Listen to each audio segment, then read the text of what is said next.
Hello everyone, ಎಲ್ಲರಿಗೂ ನಮಸ್ಕಾರ. 10ನೇ ತರಗತಿ ವಿಜ್ಞಾನದ ಇಂದಿನ 3 ಅಂಕದ ಪ್ರಶ್ನೆ.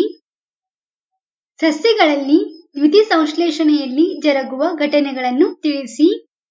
ಮತ್ತು ಇಲ್ಲಿರುವಂತಹ ಇನ್ನೊಂದು ಪ್ರಶ್ನೆ, ಸಸ್ಯಗಳು ತ್ಯಾಜ್ಯ ಪದಾರ್ಥಗಳನ್ನು ಹೊರಹಾಕಲು ಬಳಸುವ ವಿಧಾನಗಳು ಯಾವುವು? ಈ ಪ್ರಶ್ನೆಗೆ ಉತ್ತರ, ಸಸ್ಯಗಳಲ್ಲಿ ದ್ಯುತಿಸಂಶ್ಲೇಷಣೆಯಲ್ಲಿ ಜರುಗುವ ಘಟನೆಗಳು ಯಾವೆಂದರೆ ಕ್ಲೋರೋಫಿಲ್ನಿಂದ ಸೌರಶಕ್ತಿಯ ಹೀರುವಿಕೆ, ಬೆಳಕಿನ ಶಕ್ತಿಯು ರಾಸಾಯನಿಕ ಶಕ್ತಿಯಾಗಿ ಪರಿವರ್ತನೆಯಾಗುವುದು ಮತ್ತು ನೀರಿನ ಅಣುಗಳು ಹೈಡ್ರೋಜನ್ ಮತ್ತು ಆಕ್ಸಿಜನ್ ಆಗಿ ವಿಭಜಿಸಲ್ಪಡುವುದು ಮತ್ತು ಕಾರ್ಬನ್ ಡೈಆಕ್ಸೈಡ್ ಕಾರ್ಬೋಹೈಡ್ರೇಟ್ ಆಗಿ ಪರಿವರ್ತಿಸಲ್ಪಡುವುದು.